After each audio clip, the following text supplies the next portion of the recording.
Sir लगभग डेढ़ से 2 महीना रह गया है चुनाव को। क्या तैयारी चल रही है सर? क्या प्लान कर रहे हैं आप लोग?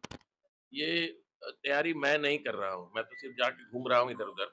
लेकिन जहाँ भी जा रहा हूँ, लोगों का जो सम्मान, जो समर्थन, जो प्यार, जो मार्गदर्शन मिल रहा है, वो मेरे को एनकरेज कर रहा है, मोटिवेट कर रहा है और एंथुसियाज़्म दे रहा है कि मैं और मेहनत करूँ। और जिस तरह से काम चल रहा है, भगवान चाहेंगे तो रिज़ल्ट अच्छा ही होगा। सर, हाल ही में आपने देखा जो छात्रों के साथ हुआ, तो उसपे हम आपसे क्वेश्चन नहीं पूछ पाए पहले, तो मैं उसको आपसे जानना चाहता हूँ, जो काम पहले हो सकता था, सरकार ने उसको 36 दिन लिया। क्या ये होना चाहिए था या पहले सुन लेना चाहिए था? बात 36 दिनों की नहीं है। नीट का पेपर 3 बार लीक हुआ। 24 में लीक हुआ, 25 में लीक हुआ, 26 में लीक हुआ। मैं जब इतिहास पलट कर देखता हूँ, तो मैं हमेशा देखा हूँ कि जो दल सत्ता में आ जाता है, तो उनकी जो खिड़कियाँ हैं, रोशनदान है और जो दरवाजे हैं, वो बंद हो जाते हैं सोने-चांदी की दीवारों से और आम पीड़ा और कष्ट वहाँ तक नहीं पहुँचती है।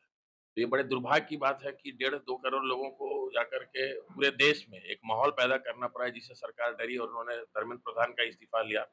लेकिन मैं फिर एक बात कहूँगा कि धर्मेंद्र प्रधान का इस्तीफ़ा काफ़ी नहीं है।